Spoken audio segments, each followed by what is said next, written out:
ஒரு அற்புதமான உரை பிள்ளைகளை பற்றி. இந்த நாட்டிற்கு இப்போது தேவைப்படுகிற ஒரு விவேகானந்தன் நம் முன்னரே இப்பொழுது வரப்போகிறார். அவரை வரவும் செய்திகள் தரவும் அழைத்தமைகிறேன். நன்றி, வணக்கம்.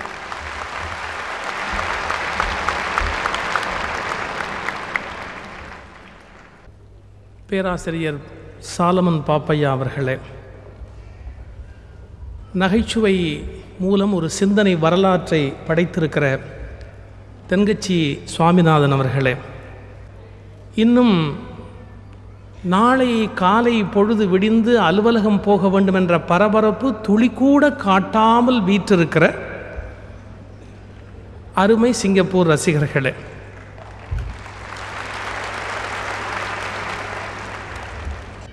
மூன்று பெரிய சிந்தனையை உங்கள் முன்பு வைப்பதற்காக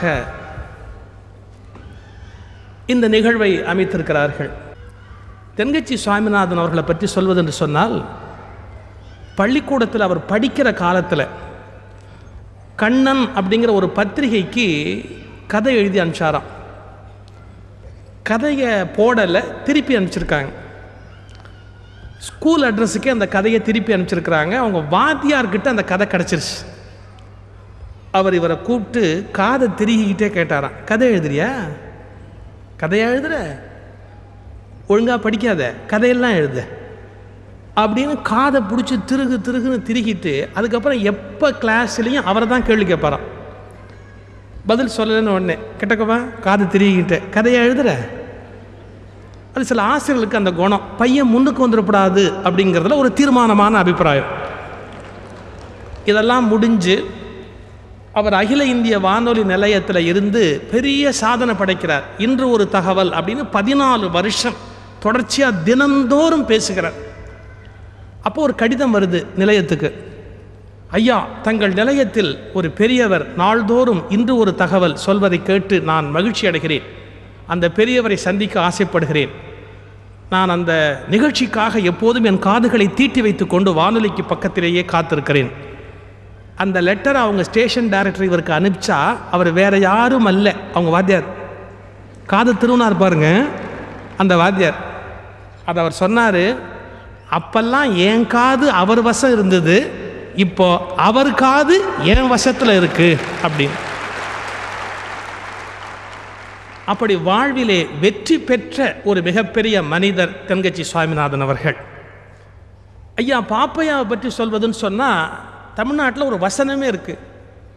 எப்படின்னா, சாலமன் பாப்பையா பட்டிமண்டபத்தின் போப்பையான்னு.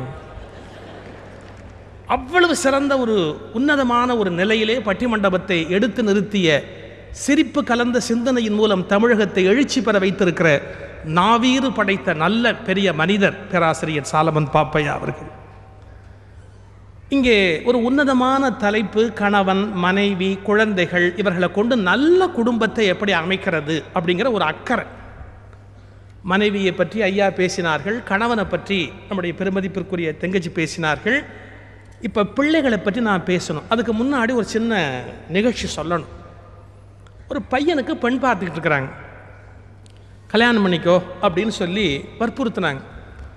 பையன் மாட்டேன்ட்டான், வேண்டாம் கல்யாணமே வேண்டாம், எனக்கு கல்யாணமே தேவையில்லை அப்படின்னு. உடனே அப்பா என்ன நினச்சாரு, என்ன கல்யாணம் வேண்டாம் வேண்டாங்கிறான், நம்ம எந்த பொண்ணை பார்த்தாலும் வேண்டாங்கிறான், மனசில் யாரையோ வச்சுக்கிட்டு சொல்கிறான்னு நினைக்கிறேன், அவன் மனசில் யாரை வச்சுருக்கிறான்னு கேளுன்னார். அம்மா சொன்னால், அவன் மனசில் வேறு யாரையும் வச்சுக்கிட்டு கல்யாணம் வேண்டாம்னு சொல்லலை, நம்மளை மனசில் வச்சுக்கிட்டு தான் கல்யாணம் வேண்டாம்னு சொல்கிறான். ஏன் விடுஞ்செழிஞ்சா நீங்களும் நானும் போடுற சண்டையை பார்த்துக்கிட்டு இந்த கன்றாவி நமக்கும் தேவையா அப்படிங்கிற கருத்தில் தான் அவன் கல்யாணமே வேண்டாம்னு சொல்கிறான்னு. இது ஒரு கற்பனை அல்ல, ரொம்ப யோசிக்க வேண்டிய விஷயம். குழந்தைகள் யாரை வச்சு ஒரு முடிவுக்கு வர்றாங்க? அப்பா அம்மாவை பார்க்குறாங்க. கிட்டத்தட்ட அப்பா அம்மா தான் அவங்களுக்கு ஆரம்பத்தில் முன்மாதிரி, இவங்க மாதிரி தான் நம்ம வாழ்க்கை இருக்குமோ அப்படின்னு நினைக்கிறாங்க. குழந்தைகள் வாழ்க்கையில் முன்னுக்கு வரணும், மேலே வரணும்னு சொன்னால் பெற்றவங்களுக்கு அதில் எவ்வளோ பெரிய பங்களிப்பு இருக்குது. பையன் சரியாக படிக்கலை, அப்பாவுக்கு கோவம் வந்துருச்சு. பையனை கூப்பிட்டு சத்தம் போட்டார், அறிவு இருக்காடா உனக்கு? அறிவு இருக்கா? உன் வயசு என்ன? 8. எதிர் வீட்டை இருக்கான், அவன் வயசு என்ன? 8. நீ என்ன ஸ்கூல் படிக்கிற? அதே ஸ்கூல் தான் அவனும் படிக்கிறான். நீ என்ன கிளாஸ் படிக்கிற அதே கிளாஸ் தான் ஏற்று விட்டு பையன் படிக்கிறான். அவன் மார்க் என்ன தெரியுமா? 80. நீ வாங்கியிருக்க மார்க் என்ன தெரியுமா? 30. ஏண்டா அதே வயசு, அதே ஸ்கூலு, அதே சப்ஜெக்டில் அவன் 80 வாங்குறான், நீ 30 வாங்குறியே. அவன் சொன்னான், அப்பா அம்மா வெவ்வேறு எண்ணம். ஏன்? எல்லாம் சரிதான், ஆனால் அப்பா அம்மா கிட்டே இருந்தானே எல்லாம் வரணும். நீங்கள் இது வந்து முட்டாள்தனமான கருத்து இல்லை. ஜீன் அப்படிங்கிறத பற்றி இன்றைக்கி சயின்ஸ் திணறுது. மரபு அணு அப்படிங்கிறத பற்றி திணறுது. ஜெனட்டிக்ஸில் என்ன சொல்கிறான், பரம்பரையில் சில குணங்கள் பதிஞ்சிருக்கு, சில இயல்பு பதிஞ்சிருக்கு, அது அப்படியே பரம்பரையாக வருது. ஒன்றும் இல்லை, பரம்பரையிலேருந்து எதுவுமே வரலன்னா குறைஞ்சபட்சம் என்னன்னா சக்கரை வியாதியாவது வருது. அது பரம்பரையாக வந்துக்கிட்டே இருக்கு. கடைசியாக இப்போ கண்டுபிடிச்சிருக்கான், யாராவது கொலை பண்ணான்னா அவன் கொலை பண்ணல, அவங்க பரம்பரையில் கொலை பண்ணுற உணர்வு இருக்குது அந்த ஜீனில். ஆனால் இதை கோர்ட்டு ஒத்துக்காது. கோர்ட்டில் போய் ஏன் கொலை பண்ணேன்னா, எங்கள் தாத்தாவுக்கு தாத்தா அந்த வேலையை ஆரம்பிச்சாருங்க, இது எங்கள் ஜீன்லேயே இருக்குது அப்படின்னா நீதிபதி சொல்வார், ஒன்று தூக்கில் போடுறது எங்கள் ஜீன்லேயே இருக்குது, நாங்கள் ஒன்றும் பண்ண முடியாது, உள்ளே போக வேண்டியதுதான். இப்போ இவன் கொலை இவன் பண்ணலை, இவங்க தாத்தாவுக்கு தாத்தா உள்ளேருந்து கொலையை பண்ணிவிட்டு இவனை உள்ளே அனுப்பிச்சுட்டார் பாருங்க. தற்கொலை பண்ணிக்கிறது ஜீனில் இருக்குங்கிறான். சாமி கும்பிடுறதே பரம்பரை ஜீனில் இருக்குது அப்படிங்கிறான். அப்போ ஒரு பாரம்பரியம் என்பது எவ்வளவு பெரிய விஷயம், மேலேருந்து எல்லாம் கொண்டு வர வேண்டியிருக்கு. இதை பெற்றவங்க யோசிக்கணுமா இல்லையா? எப்போ பார்த்தாலும் பிள்ளைங்க சரியில்லைன்னு நாம் சொன்னால் நாம் எந்த அளவுக்கு சரி? இது முதல் கேள்வி.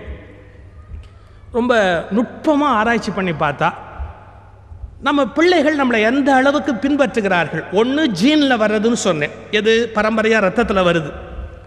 இன்னொன்று என்னன்னு கேட்டால் பழக்க வழக்கம்.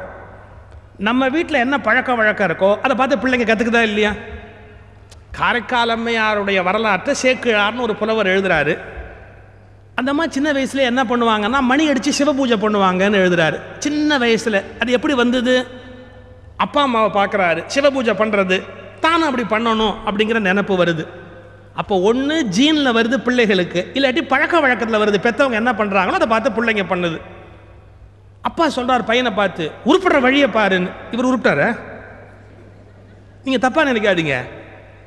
அப்பா சிகரெட் பிடிக்கிற பழக்கம் இருக்குன்னு வச்சுங்க, அப்பா வட்டமாக விட்டா பையன் மாவட்டமாக விடுவான்.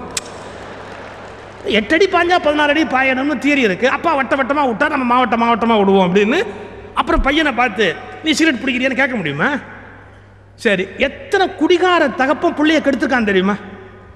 எத்தனை குடிகார தகப்பம் பிள்ளைய கெடுத்துருக்கான் தெரியுமா? எப்படி? அவன் குடிக்கிறது, அமகலம் பண்ணுறது, வீட்டில் அடிக்கிறது, இதெல்லாம் பையன் பார்க்குறான். ஓ, நாமளும் இப்படி இருந்தால் தான் சரியாக இருக்கும், அந்த எண்ணம் வருதா இல்லையா? இப்போ சில பிள்ளைகள் அதை பார்த்துட்டு நாம் இப்படி இருக்கக்கூடாதுங்கிற முடிவுக்கு வருது, நான் இல்லைன்னு சொல்லலை. ஆனால் அப்பா தவறு பண்ணுற போது, அம்மா தவறு பண்ணுற போது அந்த குடும்பத்தில் பிள்ளைகள் மட்டும் எப்படி தவறு பண்ணாமல் இருக்க முடியும்? எனவே ஒரு குடும்பத்தில் குழந்தைகள் வெற்றி பெற வேணும், மேலே வர வேணும், நல்லா இருக்கணும்னு சொன்னால் பெற்றவங்க தங்களை பற்றி கொஞ்சமாவது யோசிக்கணும். நாம் எப்படி இருக்கிறோம் அப்படிங்கிறத பற்றி கவலைப்படணும். 2 பேரும் சொன்னாங்க, கணவனால் என்ன இன்பம், மனைவினால் என்ன இன்பம்னு சொன்னாங்க. குழந்தைன்னு ஒன்று வீட்டில் இல்லைன்னா வீடாக இருக்குமா? அதான் ஒரு பழமொழி சொல்லுவான், பிள்ளை இல்லாத வீட்டில் கிழவன் துள்ளி விளையாடினான்னா. பிள்ளை இல்லை, கிழவரே தொட்டிலில் உட்காந்து அவர் சொன்ன மாதிரி விரல் போட்டுக்கிட்டு ஆடிக்கிட்டு இருந்தால் நல்லா இருக்குமா? அந்தந்த காலகட்டத்தில் அது இருக்கணும். நம்ம ஊர்லேயே பாருங்கள், கல்யாணம் ஆகி 2 வருஷம் ஆச்சுன்னு வச்சுங்க. 2 வருஷம் ஆகி ஒரு வீட்டில் எதுவும் இல்லைன்னா ஒன்று ஒரு கேள்வி கேட்பான், என்ன ஒன்றும் விசேஷம் இல்லையா? வீட்டில் ஒன்றும் விசேஷம் இல்லையா? இது பரவாயில்ல, சில பேர் நாகரிகமாக கேட்குறான், இன்னும் சில பேர் அசிங்கமாக கேட்பான், ஒரு புழு பூச்சி இல்லை? அது என்ன புழு பூச்சின்னா? புழுங்கிறது பையனா, பூச்சிங்கிறது பொண்ணா? எப்படிறான்னா, புழு இருந்த இடத்துல குடஞ்சிக்கிட்டு அங்கேயே இருக்கும், அந்த இடத்த விட்டு போகவே போகாது. பூச்சி குடஞ்சிட்டு பறந்து போயிடுது. பொண்ணு கல்யாணம் ஆகி போயிட்டாலாம், பையன் போக மாட்டேங்கிறானா, குடஞ்சிக்கிட்டு அங்கேயே உட்காந்துருக்கிறான். அதை எப்படி கேட்குறான், வீட்டில் ஒரு புழு பூச்சி இல்லையா அப்படிங்கிறான். இப்போ பூரானே பிறக்குது, புழு என்ன புழு? நீ கொஞ்சம் யோசிக்கணும். நம்ம வீட்டில் பிள்ளைகள் சரியில்லைன்னா அது எங்கேருந்து ஆரம்பமாகுது அப்படின்னா நம்மகிட்டேருந்து ஆரம்பமாகுது. எனக்கு நினைவு தெரிஞ்சு, நான் எப்போவுமே எனக்கு நினைவு தெரிஞ்சுன்னு சொல்வேனே ஒழிய எனக்கு விவரம் தெரிஞ்சுன்னு சொல்ல மாட்டேன். ஏன்னா அப்படி சொன்னால் சில பேர் சொல்லுவான், இன்றைக்கி ரொம்ப விவரம் தெரிஞ்சு போச்சோ அப்படின்பா. ஸோ நம்ம எச்சரிக்கையாக வார்த்தையை கையாளணும். எனக்கு நினைவு தெரிஞ்சு எங்கள் அப்பா ஒரு நண்பர் வீட்டுக்கு கூட்டிகிட்டு போகிறார். அவருடைய நண்பர் வீட்டுக்கு வாசலில் ஒரு பசங்கள்லாம் விளையாடிக்கிட்டு இருந்தாங்க. உள்ளே போகிற போது எங்கள் அப்பா அந்த பசங்களை பார்த்துட்டு உள்ளே போன உடனே அவங்ககிட்ட கேட்குறாரு, நண்பர்கிட்ட கேட்குறாரு, வாசல்லாம் விளையாடிட்டு இருக்காங்களே உன் பசங்களா அப்படின்னார். அவன் சொன்னான் பாருங்க, திருப்பி பார்த்தாலே தெரியல, எந்தெந்த ஜென்மத்தில் என்னென்ன பாவம் பண்ணணும் எல்லாம் மொத்தமாக வந்து பிறந்திருக்குன்னா. அது நம்ம ரொம்ப கிளியராக ஒன்று சொன்னான், எந்தெந்த ஜென்மத்தில் என்னென்ன பாவமோன்னு சொன்னானே ஒழிய இந்த ஜென்மத்தை சொல்லலை. ஏன், இந்த ஜென்மத்தில் பண்ணியிருக்கிற பாவத்துக்கு இதை விட மோசமாக பிறக்கும்னு அவனுக்கே தெரியும். அதனால தான் எந்தெந்த ஜென்மத்தில் என்னென்ன பாவம் பண்ணணும் எல்லாம் வருஷம் வந்து பிறந்திருக்குது அப்படிங்கிறான். நீங்கள் யோசிச்சுங்க. அப்புறம் பிள்ளைகளை நோக்கிறதால என்ன பயன் இருக்குது? நான் இப்போ சொல்ல போகிற தியரி ரொம்ப கஷ்டமாக இருக்கும், ஆனால் வேறு வழி இல்லை, பொறுத்துக்கணும். என்னன்னா, நம்ம ஜீன்லேருந்து தான் பிள்ளைகள் உண்டாகுதுன்னு சொன்னேன் இல்லையா? மகாத்மா காந்திகிட்டேருந்து நல்ல பிள்ளையும் பிறந்திருக்குது, மோசமான பிள்ளையும் பிறந்திருக்குது. ஒரு குடும்பத்தில் சில பிள்ளை ரவுடியாக வந்து பிறக்குது, ஒரு குடும்பத்தில் ஒரு பிள்ளை ரொம்ப புத்தர் மாதிரியா அமைதியாக நல்லபடியாக வந்து பிறக்குது. எப்படி சார் பிறக்குதுன்னா கொஞ்சம் கவனிக்கணும். நம்ம ஜீனில் எப்போவுமே ஒரே கேரக்டர் டாமினேட் பண்ணுறதில்ல. ஒவ்வொரு காலகட்டத்தில் ஒவ்வொரு குணம் டாமினேட் பண்ணுது.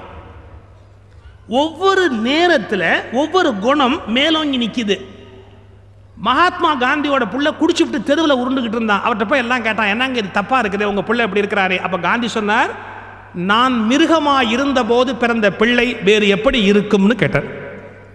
அப்போ நான் தப்பு பண்ணிக்கிட்டு இருந்தேன், என் பிள்ளை அப்படி வந்து பிறந்தது, இப்போ நான் ரிஃபைண்டாக ஆகிட்டேன், என்ன பண்ண முடியும்? என்கிட்ட அந்த உணர்வு மேலோங்கி இருந்த நிலை, அவன் அப்படி வந்து பிறந்துட்டான்னார்.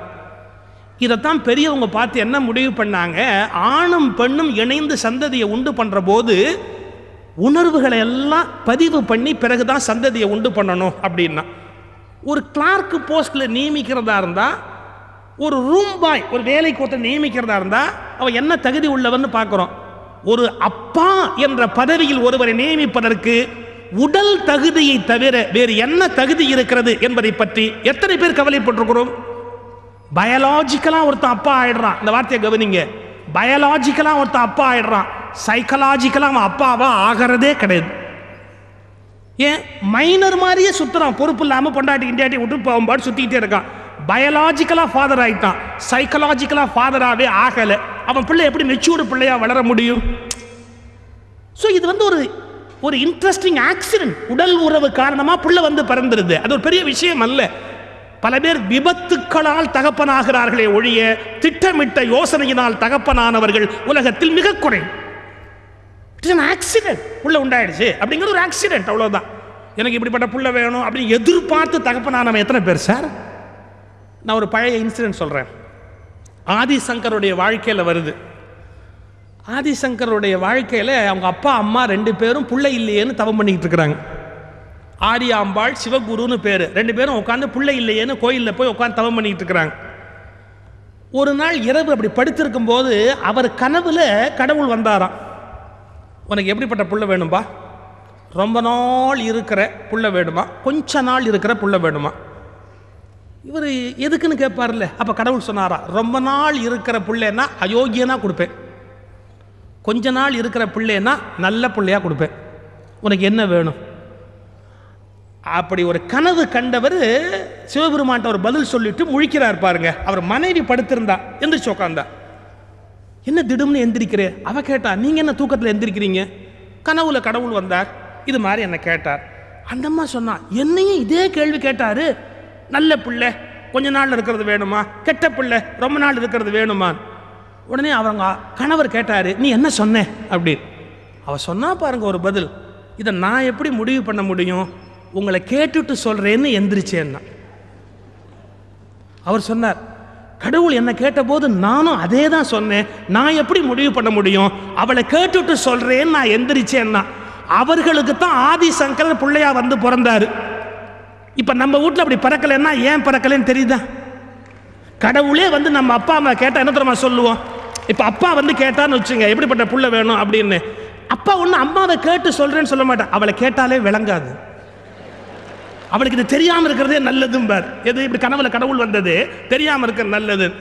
அவகிட்ட போய் கேட்டால் அவன்னு சொல்லுவா, அந்த கூறுகட்ட மனுஷனுக்கு எது விளங்குச்சு இது விளங்குறதுக்கு, ஏதோ சத்தங்கத்தான் போடாம உள்ள வந்துட்டா சரி. மனைவிக்கு கணவன் மேல மரியாதை கிடையாது. பல வீட்டில் மனைவிக்கு கணவன் மேல மரியாதை கிடையாது. மனைவி அப்படின்னா கணவனுக்கு மனைவி மேல நம்பிக்கை கிடையாது. இப்ப யோசிச்சுங்க, நம்பிக்கை கிடையாது, மரியாதை கிடையாத தம்பதிகளுக்கு ஆதிசங்கர் வந்து பிறக்க முடியுமா? ஆட்டோ சங்கர் தான் வந்து பிறக்க முடியுமே ஒழிய ஆதிசங்கர் எப்படி சார் வந்து பிறக்க முடியும்?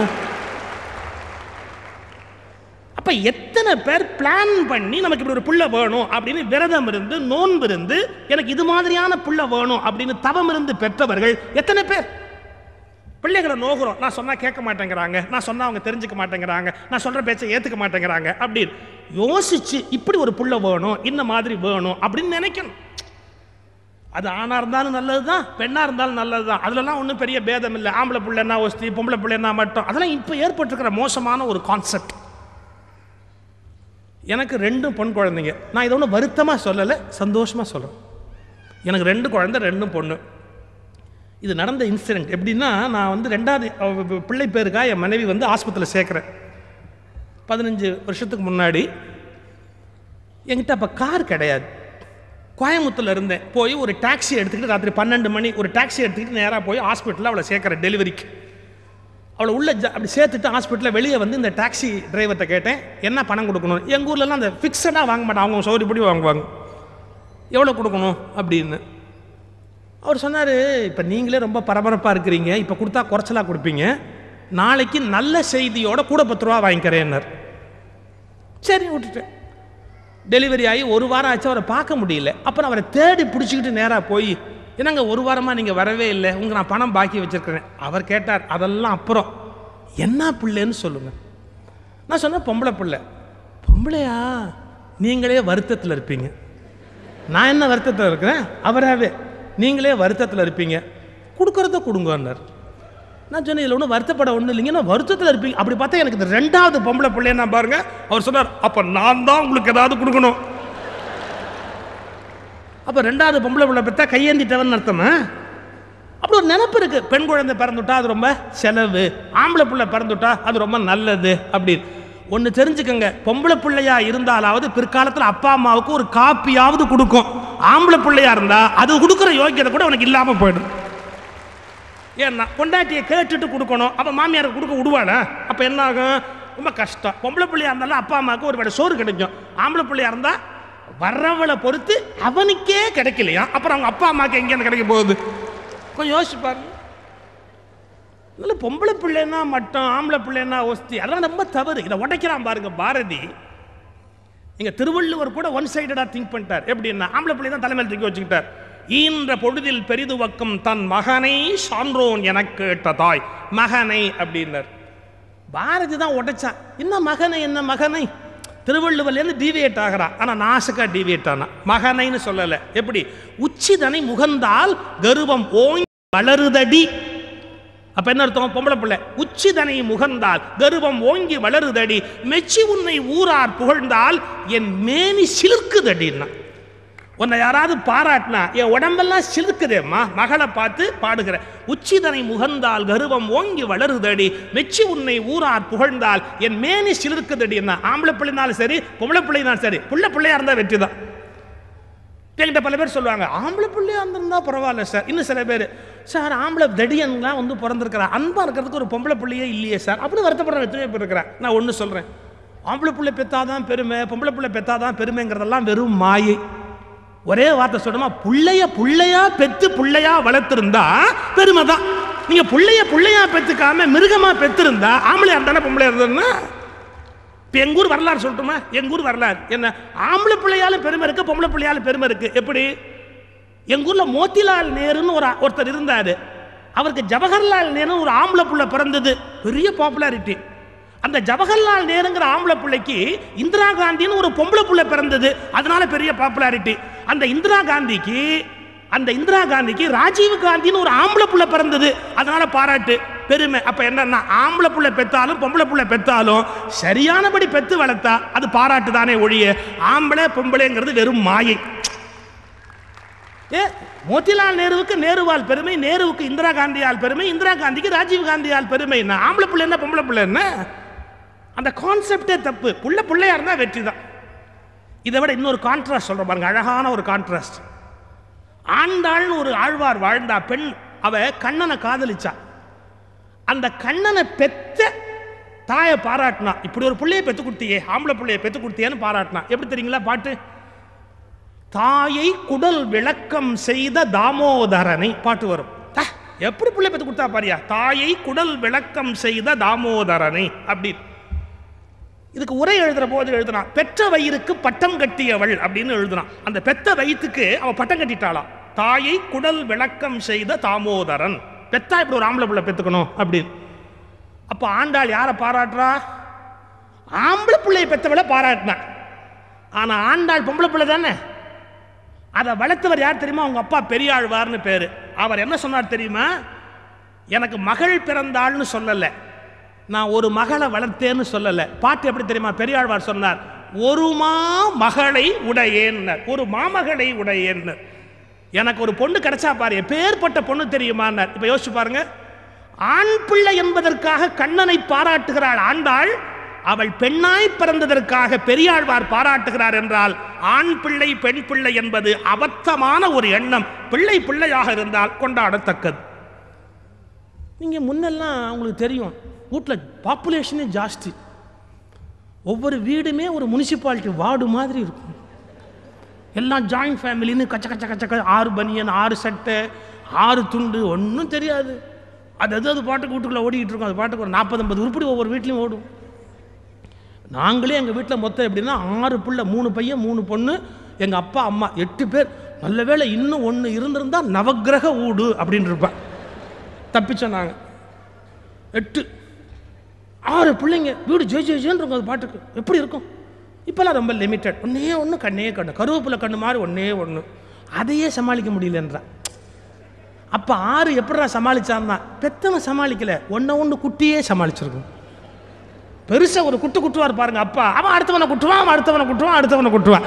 அப்படியே அது ஒரு டீசென்ட்ரலைசேஷன், அட்மினிஸ்ட்ரேஷனில் டீசென்ட்ரலைசேஷன், எல்லாம் தானாகவே ஒரு கண்ட்ரோலுக்கு வந்திருக்கும். இப்போ அப்படி இல்லை, ஒன்று கண்ணே கண்ணு உண்டு இல்லைன்னு ஆக்கிடுறான் பசங்களை வளர்க்குறது. அப்போ இந்த நம்பர் ஆஃப் இது பாப்புலேஷன் கூட இருந்துன்னு சொன்ன பாருங்க. வீட்டில் நான் எண்ணிக்கை அதுக்கு ஒரு ஜோக் சொல்லுவேன். பஸ்ஸில் ஒரு அம்மா பிள்ளைய கூட்டிகிட்டு ஏறிச்சு, கொஞ்சம் நிறைய இப்படி கூட்டிகிட்டு பஸ்ஸில் ஏறின உடனே அந்த நினச்சிட்டான் ஸ்கூல் பஸ் ரிப்பேர் போல் இருக்க. இந்த மாதிரி ஸ்கூல் பசங்களெல்லாம் கூட்டிகிட்டு பஸ்ஸில் ஏறுதுன்னு நினச்சிக்கிட்டு அவன் கேட்டான் டவுன் பஸ்ஸில், ஏன் டீச்சர் அம்மா ஸ்கூல் பஸ்ஸு ரிப்பேர் ஆகணும். அந்த அம்மா இப்படி ஒரு முறைச்சது, உன் கண்ணில் கொல்லிய வைக்க என்ன ஸ்கூல் டீச்சர் நான் நினச்சிக்கிட்டேன், அவ்வளவு என் சொந்த பிள்ளைங்க.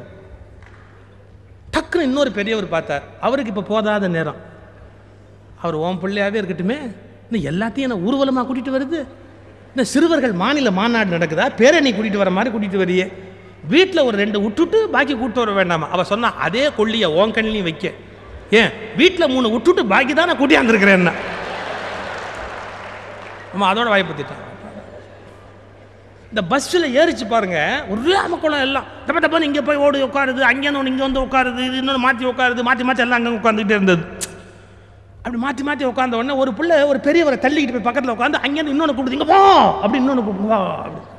அவரால் இதையே சமாளிக்க முடியாது, இது இன்னொரு பிசாசை வேற கூப்பிடுதேன்ட்டு, நீ ஒன்று உட்காந்தா போதுமா, எதுக்கு அவளை கூப்பிடுற அப்படின்னு. உங்கள் அப்பா விட்டு பஸ்ஸை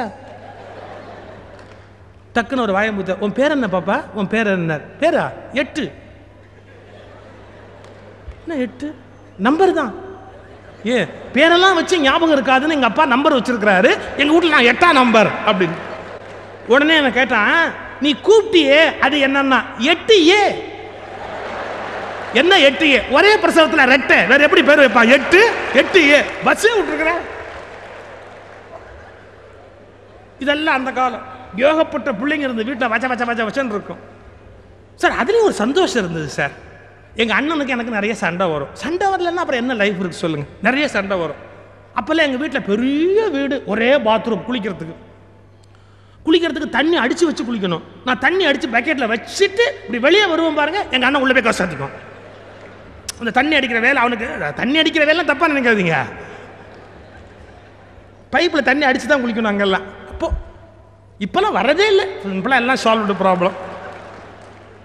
அப்போ நான் கத்துவேன் அவனை, இப்படி நான் பண்ணுறேன்னு. அப்போ எங்கள் அண்ணன் திருப்பி என்னை திட்டும்போது அப்போ கோவத்தில், நாங்கள் மயிலாப்பூரில் இருந்தோம். மயிலாப்பூரில் உங்களுக்கு தெரியும், ஒரு குறிப்பிட்ட சமூகத்தோட பாஷை அதிகமாக இருக்கும். நான் எதாவது சொன்னேன், கட்டையில் போகிறவனே அப்படிமா. கட்டையில் போகிறவன்னா போகிறவன் அர்த்தம், கட்டையில் போகிறவனே அப்படின்னு. நான் எரிச்சல சொல்லுவேன், நீயும் தான் போகிறேன் நானும் தான் போகிறேன், போகாதவன் எவன் சொல்லு, நீயும் தான் போகணும் நானும் தான் போகணும். அவன் சொல்லுவான், யார் முன்னாடி போகிறோங்கிறதான பிரச்சனையே, யார் முன்னா. நான் சொல்லுவேன், பாத்ரூம்லேயும் முன்னாடியே போ, ஆனால் அன்னைக்கு அப்படி சண்டை போட்டோம். யார் அண்ணன் தம்பியெல்லாம் ஒருத்தன் அடிச்சுக்கிட்டோம். ஆனால் இன்னைக்கு யோசிச்சு பாருங்க, அண்ணன் வீட்டில் ஒரு விசேஷம், எங்கள் வீட்டில் ஒரு விசேஷம், எவ்வளோ ஆசையாக பாசமாக போய் உட்காந்துக்கிறோம். போட்ட சண்டையெல்லாம் ஏதாவது ஒரு அர்த்தம் உண்டா? சிரிக்கிறோம். இப்போ அதெல்லாம் பேசி சிரிச்சுட்டு உட்காந்துருக்குறோம். ஒரு வீட்டில் போய் உட்காந்தா இன்னைக்கு வீட்டில் எல்லாம் ஒன்று கருவேப்பிலை கொழுந்த மாதிரி இருக்குது. அதுக்கெல்லாம் அண்ணன் தங்கங்கிற வார்த்தைக்கு அர்த்தமே தெரியாது. நான் வேடிக்கையாக சொன்னேன், இன்னும் 50 வருஷம் கழிச்சு இந்த ஊரில் ராமாயணமே சொல்ல முடியாது.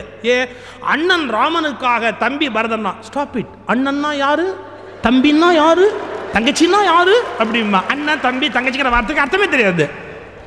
எல்லாம் வீட்டில் ஒன்று உட்காந்துருக்கும் பாருங்க. அதான் இப்போ தப்பாகி போச்சு. என்ன தப்பாகி போச்சுன்னா, இப்போ வளர்ற பிள்ளைகள் இன்னொருத்தருக்கு எதையும் கொடுக்கறதே இல்லை.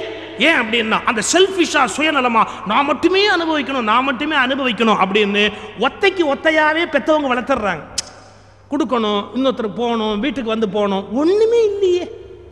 அந்த பிள்ளைகளுக்கு சகோதர பாசம்னா என்னன்னு சொல்லித்தர முடியலையே, சகோதரி பாசம்னா என்னன்னு சொல்லித்தரவே தெரியலையே. அப்படி ஆகி போச்சு. சரி, அது ஒரு பக்கம் இருக்கட்டும். அப்போ பிள்ளைகளுடைய எண்ணிக்கை குறைஞ்சதால மன வளர்ச்சி அடைகிறதுக்கு பதிலாக மனம் கொஞ்சம் சுருங்கி போயிருக்கு. அப்போ நாம் எப்படி வளர்க்கணும்? எழுத்து விட்டு பிள்ளைகளை இவனோட ஒத்தவனை சகோதரனா நினைக்க வைக்கணும், சகோதரியா நினைக்க வைக்கணும். அந்த உறவுகளுடைய சுகம் என்ன அப்படிங்கிறத பற்றி சொல்லணும். நீங்கள் இந்துக்களுடைய திருமண முறையில் தாலி கட்டுற போது மாப்பிள்ளை ஒரு முடிச்சு தான் போடணும், கூட நிற்கிற அக்கா தான் இன்னொரு முடிச்சு போடுவா. ஏன்? அவளுக்கு ஒரு அந்தஸ்து, அவளுக்கு ஒரு மரியாதை, 2வது முடிச்சு நீ போடு அப்படிம்பாங்க. அப்புறம் மாமன் சீரு, தாய் மாமனுக்கு மரியாதை, காது குத்துற போது மாமன் மடியில் தான் உட்காந்து குத்தணும். ஏன் இதெல்லாம் வச்சான்? உறவுல ஒரு பந்தம் இருக்கணும், பாசம் இருக்கணும், ஒருத்தருக்கு ஒருத்தர் கொடுத்து எடுத்து ஒருத்தருக்கு ஒருத்தர் அன்பு இருக்கணும். இவ்வளோ என்னத்துக்கு? நீங்கள் வீட்டில் கல்யாணத்தில் வாசலில் என்ன கட்டுவான் தெரியுமா? தென்னங்கொலை கட்டுவான் இல்லையா? தென்னை மரத்தை கொலையாக தென்னை கட்டுவான், வாழை கொலத்தில் வாழை கட்டுவான், இல்லாட்டி பாக்கு அப்படியே கொலையாக கட்டுவான். என்ன அர்த்தம்னா, ஒத்தையா காய் விடுகிறத கட்டவே மாட்டான், கொலையா காய் விடுறதான் கட்டுவான். குலையாக காய்த்து தொங்குவது போல் மனித இனமும் குலையாக ஒன்றோடு ஒன்று சேர்ந்து தழுவி வாழ வேண்டும் என்று கொலையா கட்டி வச்சான். இப்ப என்னன்னா கொலையா நடக்குது. கொலையா கட்டி வச்சான், இப்ப கொலையா நடக்குது. அண்ணன் தம்பியை வெட்டுறான், தம்பி அண்ணனை வெட்டுறான். எதுக்குடா? நான் சொத்துக்காக வெட்டிட்டேன் அப்படிங்கிறான். எவ்வளவு பாசம்! அது ஒரு அன்பு வலை. குடும்பம் என்பது ஒரு அன்பினாலே பின்னப்படுகிற ஒரு ஆச்சரியமான ஒரு பெரிய வலை. ஸோ முதல்ல நான் வற்புறுத்த விரும்புவது என்ன அப்படின்னு கேட்டால், ஒரு பெற்றோர்களிடத்தில் இருக்கிற இயல்புகள், பழக்க வழக்கங்கள், இவை தான் அந்த குடும்பத்துக்குள் ஊடுருவி வருகின்றன. இப்போ ஒரு முக்கியமான விஷயம் சொல்ல போகிறேன்.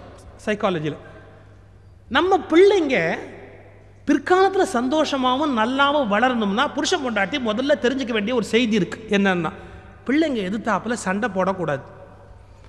நம்முடைய குழந்தைங்களுக்கு எதிர்த்தாப்புல நமக்கு 1000 கருத்து வேறுபாடு இருந்தாலும் அதை வெளிப்படுத்தக்கூடாது. சில வீடுகளில் அந்த நாகரிகம் தெரியாது. குழந்தைக்கு எதிர்த்தாப்புல சண்டை போட்டிருப்பாங்க. சண்டை போட்டு கணவன் மனைவி சண்டை போட்டு அந்த வீட்டில் உட்கார்ந்துருக்கிற பிள்ளைகள் பள்ளிக்கூடத்துக்கு போனால் படிப்பில் கவனம் இருக்காது.